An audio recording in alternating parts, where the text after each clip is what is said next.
നമസ്തേ നമസ്തേ എല്ലാവർക്കും good morning. ഇന്ന് നമുക്ക് ഉച്ചക്കലയ്ക്ക് ഒരു സ്പെഷ്യൽ ഒരു തോരൻ വയ്ക്കാം കേട്ടോ. അതായത് ഫൈബർ ധാരാളം ഉള്ളതും അതുപോലെ തന്നെ നന്നായിട്ട് പ്രോട്ടീൻ ഉള്ളതുമായിട്ടുള്ള രണ്ടും കൂടി മിക്സ് ചെയ്തിട്ടുള്ള ഒരു നല്ല തോരനാണ്. അല്ലെങ്കിൽ രണ്ടാം കറിയായിട്ടാണ് വെക്കണം കേട്ടോ. വെക്കണത് മെയിനായിട്ട് നോക്കൂ, ഈ സാധനമാണ് കേട്ടോ. നമ്മളുടെ മുപ്പിളിയത്ത് പോയപ്പോൾ ഞാലിപ്പൂവൻ വാഴ കുലച്ച് അതിങ്ങനെ വെട്ടിയിട്ടോ, വെട്ടാറായിട്ട് നിൽക്കുകയാണ്. അപ്പോൾ വെട്ടാറാവുമ്പോൾ നമ്മൾ അതിന് മുന്നായിട്ട് കുഴപ്പനൊക്കെ കളയണം എന്നാണ് പറയുക. മുഴുവനായിട്ട് മൂക്കണ വരെ നിർത്താൻ പാടില്ല. കായയുടെ മടക്ക് നീർന്നു കഴിഞ്ഞാൽ ഇത് കളയണം. അപ്പോഴാണ് കായയ്ക്ക് നല്ല തുടം വയ്ക്കുള്ളൂ എന്നാണ് പറയുക. അപ്പോൾ ഇതിങ്ങനെ വെട്ടിയെടുത്തു, രണ്ടെണ്ണം വെട്ടിയെടുത്തു. രണ്ടല്ല, കുറേ ഉണ്ടായിരുന്നു. രണ്ടെണ്ണം ഇങ്ങോട്ട് കൊണ്ടുവന്നിട്ടുണ്ട്. അപ്പോൾ നമുക്കിതുകൊണ്ട് ഒരു തോരൻ വയ്ക്കാമെന്ന് വിചാരിച്ചത്. ഒറ്റയ്ക്ക് തോരൻ വയ്ക്കാം, ധാരാളം ഫൈബറൊക്കെ ഉള്ള സാധനമാണ് ഈ സാധനം. നല്ലതാണ്. വാഴപ്പൂവ്, വാഴക്കുടപ്പൻ്റെ ഒക്കെ പറയും. അപ്പോൾ നമ്മളിന്ന് ഇതിൽ ചേർക്കണത്, നമ്മളിപ്പോൾ ദിവസവും കഴിക്കേണ്ട, നിർബന്ധമായിട്ടും കഴിക്കേണ്ട ഒരു സാധനമാണ് പ്രോട്ടീൻ എന്ന് എല്ലാവരും പറയുന്നുണ്ട്. കാർബോഹൈഡ്രേറ്റ് കുറച്ചും പ്രോട്ടീൻ കൂടുതലും കഴിക്കാനാണ് പറയണത്. പ്രോട്ടീൻ റിച്ച് ആയിട്ടുള്ള ചെറുപയറാണ് ഇതിൽ കൂടെ ചേർക്കണം കേട്ടോ. ചെറുപയർ ഒരു അര ഗ്ലാസ് ചെറുപയർ എടുത്തിട്ട് നമുക്ക് വേവിക്കാം ആദ്യം തന്നെ കേട്ടോ. ഓക്കെ, തുടങ്ങാം. ഒരു ഗ്ലാസ് ചെറുപയർ എടുത്ത് കഴുകി കുക്കറിലിട്ടു. കുറച്ച് ഉപ്പുപൊടി ഇട്ടു. ചെറുപയറിലേക്ക് ആവശ്യമുള്ള ഉപ്പുപൊടി ഇതിലിടാം. അടച്ച് ഒരു വിസിൽ വരുത്തുക. അപ്പോൾ വേവും അത്. ഇനി നമുക്ക് കൊപ്പറ ശരിയാക്കാം കേട്ടോ. താത്തി ഇങ്ങനെ മുറിക്കും. പെട്ടെന്ന് പോള കളയാൻ പറ്റും.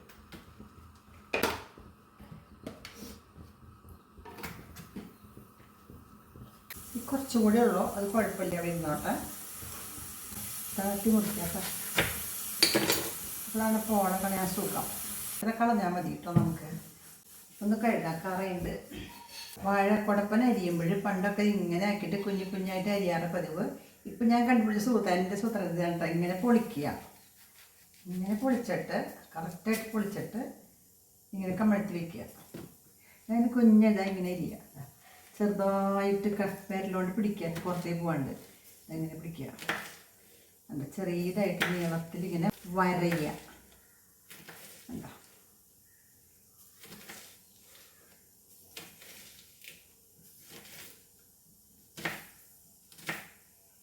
കുഞ്ഞായിട്ട് വരഞ്ഞിട്ട് ഇതാ ഇങ്ങനെ വെച്ചിട്ട് ഇതാ ഇങ്ങനെ അങ്ങോട്ട് തെങ്ങിങ്ങനെ ആക്കിയാൽ എന്ത് പെട്ടെന്നാണെന്നറിയോ അരിയാൻ പറ്റുക. പണ്ടൊക്കെ ആണെങ്കിൽ നമ്മൾ അരിയാറിങ്ങനെ കയ്യിൽ വെച്ച് ഇങ്ങനെ അരിഞ്ഞ് എത്ര സമയം എടുക്കണം.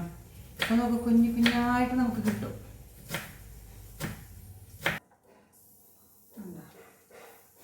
നന്നായിട്ട് ഫൈബർ ഉണ്ട്. ഫൈബർ അറിയാലോ, പിണ്ടിയുടെ ഉള്ളിലുള്ള പോലെ തന്നെ. ഇതിൻ്റെ ഈ തുമ്പിൻ്റെ ഭാഗം ചുവപ്പ് തരാം. ഇതിന് ഇത്തിരി കട്ടി ഉണ്ടായിരിക്കും.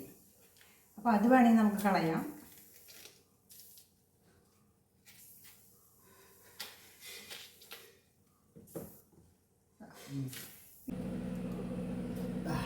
എല്ലാതും അരിഞ്ഞു കഴിഞ്ഞു കേട്ടോ. ചെറിയ ഫൈബറൊക്കെ ഉണ്ട്, കണ്ടോ. കളയൊന്നും വേണ്ട, ഇങ്ങനെ തന്നെ ഇരുന്നോട്ടെ. നമുക്കിത് അടുത്ത പണി തുടങ്ങാം കേട്ടോ. ഇത് വെന്തിട്ടുണ്ട്, കണ്ടോ.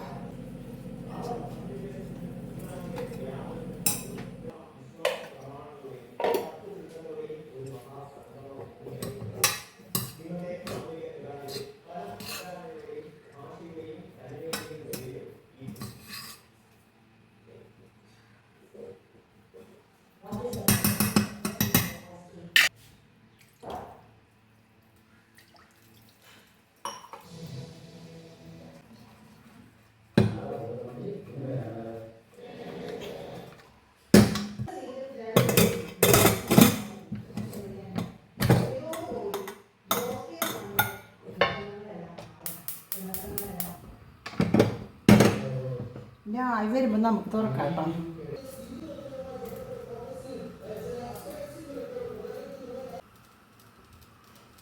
ആയി വന്നു, ഉണ്ടോ. ഓഫാക്കി തുറക്കാം.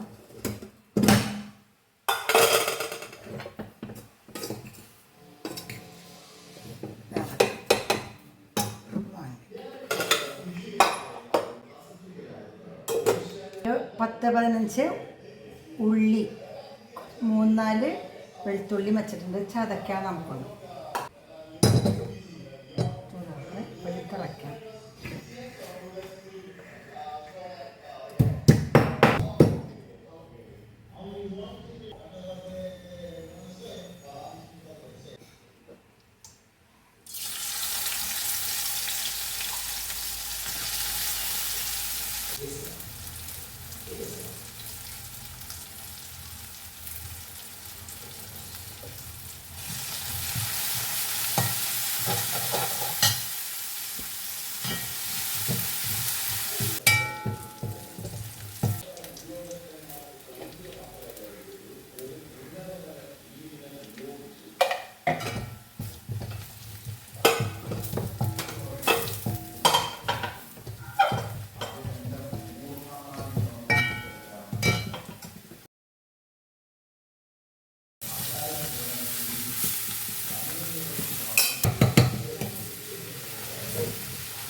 കുറേ ചവറുണ്ട്, അതിൻ്റെ ഉള്ളിലിടാം അല്ലേ?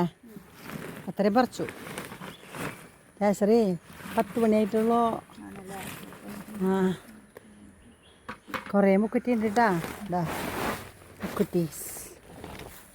മുക്കുറ്റി മന്ദാരം ചെങ്കൂറുഞ്ഞി. അപ്പോൾ 10:30 വരെ ഞങ്ങൾ മുറ്റത്തെ പുല്ല് വലിക്കാമെന്ന് വിചാരിച്ചേക്കാണ്. മുറ്റത്തെ പുല്ലെന്ന് വെച്ചാൽ നമ്മുടെ ചെടിത്തോട്ടത്തിൻ്റെ ഉള്ളിലുള്ള പുല്ലുണ്ടല്ലോ, പുല്ലിൻ്റെ ഉള്ളിലത്തെ പുല്ല് വലിക്കുമ്പോൾ എന്താണ് ഇതിന്ന് എനിക്ക് ഇന്നത്തെ വിഷയം പറയാൻ എന്താണെന്ന് വെച്ചാൽ, ജയശ്രീ കേട്ടിട്ടുണ്ട് ഇങ്ങനത്തെ ഒരു കഥാക്കാതെ. ഒരു ഗുരു ഉണ്ടായിരുന്നു. ഗുരുവിന് കുറേ ശിഷ്യന്മാരുണ്ടായിരുന്നു. കേട്ടിട്ടുണ്ടെങ്കിൽ പറഞ്ഞോളൂ, നിർത്തിക്കോളോട്ടാനോട്. കുറേ ശിഷ്യന്മാരുണ്ടായിരുന്നു. അപ്പോൾ ഗുരു നന്നായിട്ട് പഠിപ്പൊക്കെ കഴിയുമ്പോൾ ഗുരു അവർക്കൊരു പ്രോജക്റ്റ് കൊടുക്കും. എന്താണെന്ന് വെച്ചാൽ നമ്മൾക്കിങ്ങനെ എല്ലാ പഠിപ്പും കഴിയുമ്പോൾ ഒരു പ്രോജക്റ്റ് കൊടുക്കും ഇങ്ങനെ കേട്ടോ. സാധാരണ ഇപ്പോഴും ഉണ്ട് അങ്ങനെ തന്നെ. ആ പ്രോജക്റ്റ് എന്താണെന്ന് വെച്ചിട്ടുണ്ടെങ്കിൽ, നിങ്ങളെല്ലാവരും പഠിപ്പൊക്കെ കഴിഞ്ഞു. ഗുരു പറയും, നിങ്ങൾ പോയിട്ട് ഒരു ക്രോശം വിസ്തീർണത്തിൽ, ക്രോശം എന്ന് വെച്ചാൽ 2 വിളിപ്പാട് അകലാണ് ഒരു ക്രോശം എന്ന് പറയുന്നത്. 2 വിളിപ്പാട്. ഇവിടെ നിന്ന് വിളിച്ചാൽ എത്ര ദൂരം കേൾക്കും? പണ്ട് നമ്മൾ വിളിക്കില്ലേ, ഇപ്പോൾ തൊട്ടടുത്തുണ്ടെങ്കിൽ ജയശ്രീ എന്ന് വിളിച്ചാൽ ജയശ്രീ വിളി കേൾക്കും. ജയശ്രീ പറമ്പിൻ്റെ അങ്ങനെ ജയശ്രീ എന്ന് വിളിക്കണം, വേണ്ട. കുറേയും കൂടി ദൂരമാണെങ്കിൽ ഇത്തിരി കൂടി ഇറക്കി വിളിക്കണം, എന്നാലേ കേൾക്കുള്ളൂ. ആ വിളിച്ചാൽ എവിടെ വരെ കേൾക്കുമോ അത്രയും ദൂരത്തിനാണ് ഒരു വിളിപ്പാട് അകലം എന്ന് പറയുന്നത്. അപ്പോൾ 2 വിളിപ്പാട് അകലം, അതിനാണ് ക്രോശം എന്ന് പറയുക. അപ്പോൾ ഈ ഒരു ക്രോശം ദൂരം വിസ്തീർണത്തിൽ നിങ്ങൾ ഒന്ന് പരിശോധിച്ചിട്ട് അവിടെ ഔഷധ ഗുണമില്ലാത്ത ഏതെങ്കിലും ഒരു സസ്യം കണ്ടുപിടിച്ചിട്ട് കൊണ്ടുവരാനാണ് പറയണത്. ഏതെങ്കിലും ഒരു സസ്യം, കുറച്ച് പോരാ, ഇത്ര സ്ഥലം പോരാ, ഒരു ക്രോശ ദൂരം വിസ്തീർണത്തിൽ നിങ്ങൾ നോക്കിയിട്ട് അവിടെ ഔഷധ ഗുണം ഇല്ലാത്ത ഏതെങ്കിലും ഒരു സസ്യം ഉണ്ടെങ്കിൽ കൊണ്ടുവരാൻ പറഞ്ഞിട്ടാണ് അവർക്ക് ഒരു പ്രോജക്റ്റ് കൊടുക്കുന്നത്. അപ്പോൾ ഇവർ പോയിട്ട് നോക്കൂട്ടോ. ഈ ഓരോ സസ്യം എടുക്കുമ്പോഴും ആ സസ്യത്തിന് എന്തെങ്കിലും ഔഷധ ഗുണമുണ്ട്. അവർ പഠിച്ചിട്ടുണ്ടല്ലോ കുറേ, ഇന്ന സസ്യത്തിന് ഇന്ന ഔഷധം, ഇന്ന സസ്യത്തിന് ഇന്ന ഔഷധം എന്നൊക്കെ പറഞ്ഞിട്ട്. ഔഷധ ഗുണം ഇല്ലാത്ത ഒന്നുമില്ല. ചിലപ്പോൾ നമ്മൾ ഈ പുല്ല് എന്ന് പറഞ്ഞു, ഈ പുല്ലിനും ഔഷധം ഉണ്ടായിരിക്കും. കാരണം ഈ പുല്ല് നമ്മുടെ പശുക്കളൊക്കെ തിന്നണത് അല്ലേ. അപ്പോൾ ഇതിന് ഒരു ഔഷധ ഗുണം ഇല്ലെങ്കിൽ അവർ തിന്നുമോ? വെറുതെ തിന്നില്ലല്ലോ. അങ്ങനെ അപ്പം നമുക്കിങ്ങനെ ഇവിടെ ജയശ്രീക്ക് ഔഷധ ഗുണമുള്ള വല്ല സസ്യം കണ്ടുവോ? എവിടെ എവിടെ? അതെ, ആ മുക്കുറ്റി ആകുമ്പോൾ അതെ കുറച്ച് കണ്ടോ, കുറച്ച് മുക്കുറ്റി അവിടെ നിർത്തിയിട്ടുണ്ട്. മുക്കുറ്റി ഉണ്ട്, ഇവിടെ മുക്കുറ്റി ഉണ്ട്, കണ്ടോ. അപ്പോൾ ഈ മുക്കുറ്റി ഏറ്റവും ഔഷധ ഗുണമുള്ള ഒരു സസ്യമാണ്. ഇതേ കറിവേപ്പില നോക്കൂ, കണ്ട തയ്യന്നെ പറക്കട്ടെ. ഒരു കറിവേപ്പ് ഞാനത് 2 പറിച്ചത് അവിടെ വെച്ചു ഞാൻ കേട്ടോ. ജയശ്രീ ഇവിടെ നിറച്ച് കറിവേപ്പാ. അതേ ഒരു കുഞ്ഞിക്കറിവേപ്പ്, 1 എവിടെ കേട്ടാ. ഇതേ ഇവിടെ ഒരു കരുപ്പ് എൻ്റെ പക്കുവത്തി ആ ചാക്കുമ്മയുണ്ട് കേട്ടോ അത്. ആ 3-4 കരുപ്പ് തൈ കിട്ടി. ഇത് ഇവിടെ വച്ചാൽ വെട്ടിക്കളയും. അത് കാരണം കൊണ്ട് നമുക്കത് വേറെ സ്ഥലത്ത് കൊണ്ട് കുഴിച്ചിടാം കേട്ടോ. അപ്പം അവിടെ വയ്ക്കട്ടെ. ഇനി വേറെ ഔഷധ ഗുണമുള്ള സസ്യം ജയശ്രീ കാണിച്ചു തരാൻ പറ്റുമോ? ഞാൻ കാണിച്ചു തരാം കേട്ടോ.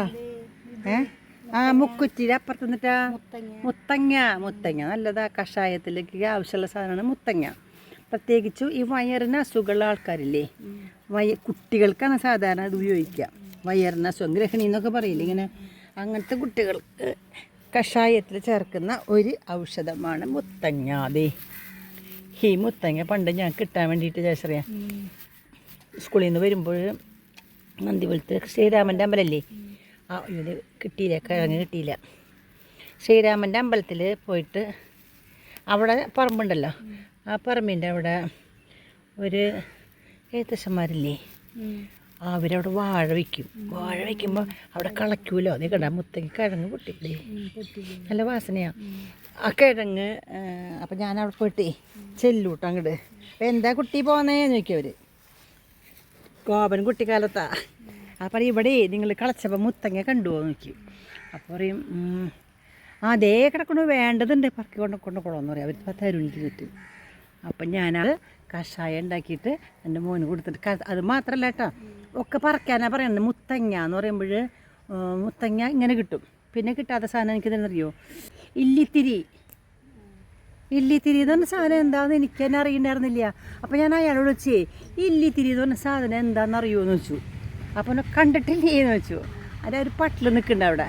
ആ പട്ടിലിൻ്റെ കൂമ്പലില്ലേ ഇങ്ങനെ തിരി പോലുള്ളത്, അതാണ് ഇല്ലിത്തിരി പറയണത്. അപ്പോൾ അതും എനിക്ക് പറഞ്ഞു തന്നു അയാൾ. ഇല്ലിത്തിരിയും മുത്തങ്ങയും എനിക്ക് അയാളിന് കാണിച്ചു തന്നത്. ഞാൻ അന്ന് കൊണ്ടുവന്നിട്ടുണ്ട് അതൊക്കെ. ഇങ്ങനത്തെ വേറെ കുറച്ച് മരുന്നുകൾ നമുക്ക് വൈദ്യശാലയിൽ നിന്ന് കിട്ടാത്ത സാധനങ്ങളാണ് ഇതൊക്കെ. അതൊക്കെ ഞാൻ പറിച്ചിട്ടുണ്ട്. അപ്പം നമുക്ക് മുത്തങ്ങ അവിടെ കണ്ടു. ഇതേ കറിവേപ്പ് കുഞ്ഞ് തക്കണ്ട ജേഴ്സി ഇവിടെ മുഴുവൻ കറിവേപ്പ് നിറഞ്ഞാലേ എൻ്റെ മോൻ വന്നിട്ട് ഇതൊക്കെ കളയും. ഇങ്ങനെ അത് മുഴുവനാക്കില്ലേ, കഥ മുഴുവനാക്കില്ലേ. അയ്യോ ആ അപ്പം അവർ പറയേ അവരെല്ലാ സ്ഥലത്തും നടന്നിട്ട് എങ്ങും കിട്ടില്ല എന്ന് പറഞ്ഞു വന്നു. അപ്പം അതിൽ നിന്ന് ഒരു കാര്യം വെളിവായി കിട്ടിയവർക്ക്, ഈ ലോകത്തിൽ ഔഷധ ഗുണമല്ലാത്ത ഒരു സസ്യവും ഇല്ല എന്നർത്ഥം. നാസ്തി സസ്യം അനൗഷധമായ എന്നുവെച്ചാൽ സസ്യങ്ങളൊന്നുമില്ല എന്ന്. എല്ലാതും ഒരു തരത്തിലല്ലെങ്കിൽ മറ്റൊരു തരത്തിൽ നമുക്ക് ഉപയോഗിക്കാൻ പറ്റണതാണ് എന്നാണ് ആ പാഠത്തിൻ്റെ അല്ലെങ്കിൽ ആ ഗുരു പറഞ്ഞേച്ച ആ കാര്യം. അങ്ങനെ അവർക്കത് മനസ്സിലായി. ഇപ്പം ഞാൻ പറഞ്ഞല്ലോ, ഇനി നമ്മൾ നോക്കൂ ഇവിടെ മുത്തങ്ങ കണ്ടില്ലേ. നെക്സ്റ്റ് ഇതെന്താണെന്നറിയോ, ഇതെന്താ ശംഖുപുഷ്പത്തിൻ്റെ പൂ പൊട്ടിച്ചിട്ട് നമ്മൾ വെള്ളം തിളപ്പിച്ച് കുടിക്കണില്ലേ, അതിന് കുറേ നിറച്ച് ശംഖുപുഷ്പങ്ങളാണ് ഇവിടെ. ഇവിടെ സാധനം ഇതൊക്കെ കഞ്ഞുണ്ണി കണ്ട. ദിസ് ഈസ് കഞ്ഞുണ്ണി എന്ന് വെച്ചാൽ എന്താണ്, എന്തിനുപയോഗിക്കുക കഞ്ഞുണ്ണി? ഇതും ദശപുഷ്പങ്ങളിൽ ഏറ്റവും ഔഷധ ഗുണമുള്ള ഒരു സസ്യമാണ് കഞ്ഞുണ്ണി. ദശപുഷ്പങ്ങളിൽ പെടുന്നതാണ്. പിന്നെ നമ്മൾ എണ്ണ കാച്ചാനൊക്കെ ആയിട്ട് ഈ കഞ്ഞുണ്ണി ഉപയോഗിക്കില്ലേ, വേരടക്കം ഉപയോഗിക്കും. അപ്പം ഞങ്ങൾ 2-3 ചെടികൾ മാത്രമേ കാണിച്ചിട്ടുള്ളൂ കേട്ടോ. ഇനി ഇങ്ങനെ പറിക്കാൻ നടക്കുമ്പോൾ ഇഷ്ടംപോലെ നമുക്ക് ഔഷധ ഗുണമുള്ള സസ്യങ്ങൾ കിട്ടും, പലതരത്തിലുള്ളത്. നമ്മളിതാ പേരയുടെ കൂമ്പ്, പിന്നെ കുറുന്തോട്ടി, ചെറുള, കറുക, അവിടെ ചട്ടിയിൽ കുറേ വെച്ചിട്ടുണ്ട് അല്ലേ. അപ്പോൾ ഇത്രയും കാര്യങ്ങളൊക്കെയാണ് ഇന്നത്തെ കുഞ്ഞു വീഡിയോ അല്ലേ കേട്ടോ. വേനൽക്കാലത്ത് നമ്മൾ ശരീരത്തിലത്തെ വെള്ളം കുറേയൊക്കെ വിയർപ്പായിട്ട് പോകും, മൂത്രം കുറവായിരിക്കും. അപ്പോൾ മൂത്രത്തിൻ്റെ ക്വാണ്ടിറ്റി കുറയും. വെള്ളം നന്നായിട്ട് കുടിക്കണം. 3 ലിറ്റർ വെള്ളമെങ്കിലും മിനിമം കുടിച്ചിരിക്കണം എന്നാണ് പറഞ്ഞിരിക്കുന്നത്. അപ്പോൾ കുടിച്ചില്ലെങ്കിലും വേനൽക്കാലത്ത് വരുന്ന ഒരു അസുഖമാണ് മൂത്രത്തിൽ ഇൻഫെക്ഷൻ വരുന്നത്, യൂറിനറി ഇൻഫെക്ഷൻ. അത് വന്നു കഴിഞ്ഞാൽ ഭയങ്കര പ്രശ്നമാവും. അപ്പോൾ യൂറിനറി ഇൻഫെക്ഷൻ വന്നാൽ അത് അനുഭവിക്കാത്ത ആൾക്കാർ ആരെങ്കിലും ഉണ്ടോ? എനിക്ക് വന്നിട്ടുണ്ട് കേട്ടോ, പല പ്രാവശ്യം വന്നിട്ടുണ്ട്. അപ്പോൾ നമുക്കിത് ഈ ഒരു മരുന്നുണ്ടല്ലോ, സൂപ്പർ മരുന്ന്, ഞാനതേ ജയശ്രീയൊക്കെ ഉപയോഗിച്ചിട്ട് എങ്ങനെയുണ്ട്? കുറവുണ്ട്. എങ്ങനെ ചെയ്തേ? എത്ര എണ്ണം? കറക്റ്റ് പറയൂ. 7 എടുത്തു. വേരോട് കൂടി പറിച്ചെടുത്തിട്ട് ഇന്നലെ ഞാൻ തിളപ്പിച്ചത് അളവെടുത്തില്ല. വെള്ളം കഴുകണ്ടേ? കഴുകി അത് പറയല്ലോ. നല്ലോണം കഴുകി ആ വേര് മണ്ണൊക്കെ കളഞ്ഞ് നല്ലതിൽ കഴുകി വൃത്തിയാക്കി എടുത്തിട്ട് വെള്ളം ഒരു 2 ലിറ്റർ വെള്ളത്തോളം എടുത്തിട്ട് അതിൽ ഒരുപാടായിട്ടോ. ഞാൻ ഇന്നലെ തിളപ്പിച്ചത് കൂടിപ്പോയി, നിറച്ചിണ്ടായിരുന്നു. പിന്നെ നല്ലോണം തിളച്ചുണ്ടായി, മഞ്ഞ കളറായി വെള്ളം തിളച്ച്. അത് ഇപ്പൊ മിനിയാന്ന് കുറച്ച് ഉണ്ടാക്കി കുടിച്ചു, ഇന്നലെ കുറെ ഉണ്ടാക്കി കുടിച്ചു. അത് കുഴപ്പമില്ല. അങ്ങനെ എന്തായാലും മാറ്റമുണ്ട്. മറ്റേത് എനിക്ക് മിനിയാന്ന് ഉച്ചയ്ക്ക് ഞാൻ പറഞ്ഞത് എനിക്ക് പറ്റുണ്ടായില്ല, തീരെ പറ്റുണ്ടായില്ല. അത് കുടിച്ചു തുടങ്ങിയപ്പോൾ കുറവുണ്ട്, മൂത്രം നല്ലോണം പോകുന്നുണ്ട്. കഴിഞ്ഞ പ്രാവശ്യം എനിക്ക് ഇതുപോലെ വന്നപ്പോൾ ഞാനേ പപ്പനിക്ക് വിളിച്ച് പറഞ്ഞു, പപ്പനി എനിക്ക് തീരെ സുഖമില്ലടിയേ, എനിക്ക് ഭയങ്കര പ്രശ്നം എന്നൊക്കെ പറഞ്ഞപ്പോൾ അവൾ ചേച്ചി ഇതിങ്ങനെ ഒന്ന് ചെയ്യേ, എങ്ങനെ ഒരു 7 മുക്കുറ്റി പറിക്കുക. നമ്മുടെ പറമ്പ് നിറച്ച് മുക്കുറ്റിൻ്റെ എവിടെ നോക്കിയാലും കിട്ടും. 7 മുക്കുറ്റി പറിച്ചിട്ട് നന്നായിട്ട് ബെസ്റ്റായിട്ട് കഴുകുക, അതിന് മണ്ണും പൊടിയൊക്കെ ബെസ്റ്റായിട്ട് കളഞ്ഞിട്ട് ആ വേരടക്കം നമ്മൾ എല്ലാം ഒന്നും കളയണ്ട, അങ്ങനെ തന്നെ 6 ഗ്ലാസ് വെള്ളത്തിൽ അടപ്പത്ത് വയ്ക്കുക. അത് നന്നായിട്ട് തിളച്ച ഒരു 4-3 ഗ്ലാസ് വരെ ആവണ വരെ തിളപ്പിക്കുക. എന്നിട്ട് ഇതിങ്ങനെ കുറച്ച് എടുത്ത് കുടിക്കുക എന്ന് പറഞ്ഞു. അപ്പം തന്നെ ഞാനല്ല പോയത്, ജയശ്രീയെ പോയി പറിച്ചോണ്ട്, രാജേട്ടനൊക്കെ അതുകൊണ്ട് പറിച്ചോണ്ട് തോന്നുന്നു. വേഗം പറിച്ചു കൊണ്ടുവന്നിട്ട് അപ്പം തന്നെ ജയശ്രീ തിളപ്പിച്ച് ഞാൻ ഒരു 2 വട്ടം കുടിച്ചപ്പോഴേക്കും എനിക്ക് ഭയങ്കര ആശ്വാസമായി. ഈ മൂത്രമൊഴിക്കുന്ന സമയത്ത് നമുക്ക് ഭയങ്കര കടച്ചിലും പറയാൻ പറ്റില്ല, അത് അത്രയും ഭയങ്കര വിഷമമുള്ള കാര്യമാണ്. അപ്പോൾ നമ്മൾ പെട്ടെന്ന് നമുക്ക് ചെയ്യാവുന്ന ഒരു മരുന്നാണ് കേട്ടോ ഇത്. ഒട്ടും സൈഡ് ഇഫക്റ്റ് ഒന്നുമില്ല, മലയാളം മരുന്നല്ലേ, ആയുർവേദമല്ലേ. ഞാൻ ഡോക്ടറൊന്നുമല്ല, പക്ഷേ എൻ്റെ അനുഭവം കൊണ്ട് ഞാൻ പറയുകയാണ്, നിങ്ങൾക്ക് ആർക്കെങ്കിലും ഇങ്ങനത്തെ പ്രശ്നം ഉണ്ടെങ്കിൽ ഇത് ചെയ്യണം, നല്ലതാണ്. എന്നിട്ടും മാറിയില്ലെങ്കിൽ നിങ്ങൾ ഡോക്ടറെ കണ്ടോളൂ കേട്ടോ, എനിക്ക് ഇത്രേ പറയാനുള്ളൂ. ഇത് നല്ല സാധനമാണ്. അപ്പോൾ എൻ്റെ സ്വന്തം അനുഭവം ജയശ്രീയും പറഞ്ഞു, എൻ്റെ അനിയത്തി എനിക്കിതിപ്പോൾ അവൾക്ക് ആരോ പറഞ്ഞു കൊടുത്തത് തന്നെയായിരിക്കും. അപ്പോൾ ഇത് നല്ല സാധനമാണ് മുക്കുറ്റിയുടെ ഈ കഷായം, മുക്കുറ്റി കഷായം. വേറെ ഒന്നുമില്ല, വെറുതെ മുക്കുറ്റി പറിക്കുക, വെള്ളത്തിലിടുക, കഴുകുക, വെള്ളത്തിൽ അടപ്പത്ത് വയ്ക്കുക. പിന്നെ വറ്റാന്ന് വെച്ചാൽ കുറച്ചും കൂടെ വറ്റി കഴിയുമ്പോൾ എടുത്ത് കുടിക്കുക ചൂടാറുമ്പോൾ. നിങ്ങൾക്ക് വേറെ സൂത്രം കാണിച്ചു തരട്ടെ ഞാൻ. അതെ ദേ കയറിയിരിക്കണു, എൻ്റെ പൊന്നെ എവിടെ കയറിയിരിക്കണേ? എവിടെയാ മിയ, എവിടെയാ? വാ, ഓടി വാ. ദേ ഒരാൾ ഇവിടെ കേട്ടോ, അതെ ഇവിടെ ഇവിടെ കളിക്കണേ. ചേച്ചിയനിയത്തിയും കൂടി ഭയങ്കര കളിയാ. കണ്ട നോക്കണണ്ട, ചാടാനാ വാലെന്നെ കാണണ്ട, വാല് ടെങ് ടെങ് ടെങ് ടെങ് ടെങ്. ഉന്നം വയ്ക്കുമ്പോൾ വാലുണ്ടാ, ടെങ് ടെങ് ടെങ്. മിയൂ, മായാ, മായാ. ഞങ്ങളെവിടെയുണ്ടോ അവർ രണ്ടാളും ഇവിടെ ഉണ്ട് കേട്ടോ. നീ കളിയാൻ വരുമ്പോൾ കാണിച്ചു തരാം കേട്ടോ. നീ കിടന്നൂടെ, എന്ത് സുഖം, എന്ത് സുഖം. നീക്ക് അതിൻ്റെ ഉള്ളിൽ പോയി തല്ലൂട്ടും, എൻ്റെ പൊന്നെ ഇത് ഓടിപ്പോണു. തല്ലൂട്ടാണ് അവിടെ, ഭയങ്കര തല്ലൂട്ടാണ് കേട്ടോ, അടിപൊളിയാ കളിക്കടോ. അതിൻ്റെ ഉള്ളിലേക്ക് പോയി. നമ്മൾ കാണാൻ വേണ്ടിയിട്ട് കളിക്കണ അവിടെ. ഓ, ജയശ്രീയുടെ കൈ പോണോടത്തേക്ക് പൂച്ച നോക്കുക, എന്തിട്ടാണ് ചെയ്യണേ. ചിലപ്പോൾ ചാടി പിടിക്കും. മിയ,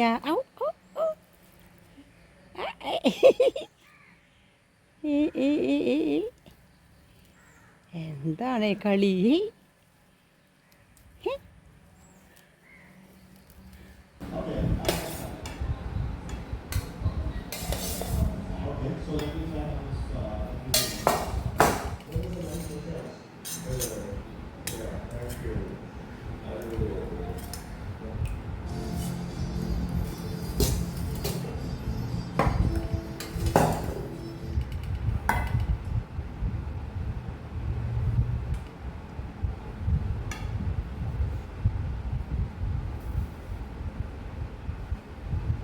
ചോറ് ഇത്തിരി ചോറ്.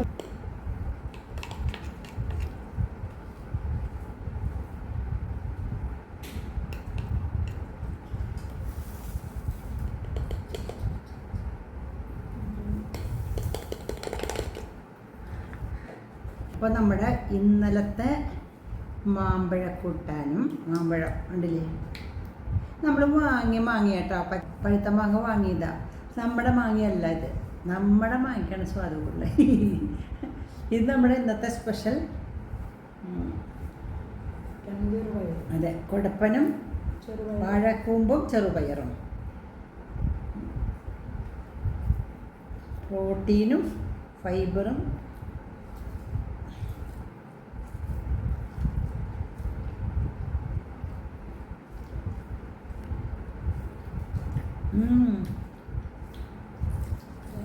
അല്ലേ, നല്ല ഇഷ്ടമാണ് എനിക്ക്.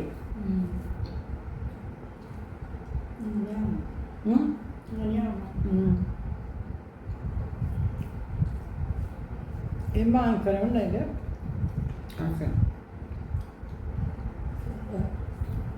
ഈ മാങ്ങക്കരം എന്ന് പറയും. അപ്പം ചെറുപയറും വാഴക്കൂമ്പ് വാഴക്കുടപ്പനും തോരൻ നല്ല മെഴുക്ക് വരട്ടിയും മാമ്പഴ കൂട്ടാനും ഈ അച്ചാറും എല്ലാം ഒന്നിനൊന്ന് മെച്ചം. ഇത് മാത്രം ഉണ്ടെങ്കിൽ ഗുണയിക്കാം, ഇത് മാത്രം ഉണ്ടെങ്കിൽ ഗുണയിക്കാം, ഇത് മാത്രം, ഇത് മൂന്നും കൂടി കൂടിയാലോ അല്ല. ഇഷ്ടമായോ? വെച്ച് നോക്കൂട്ടാ, സൂപ്പറാ.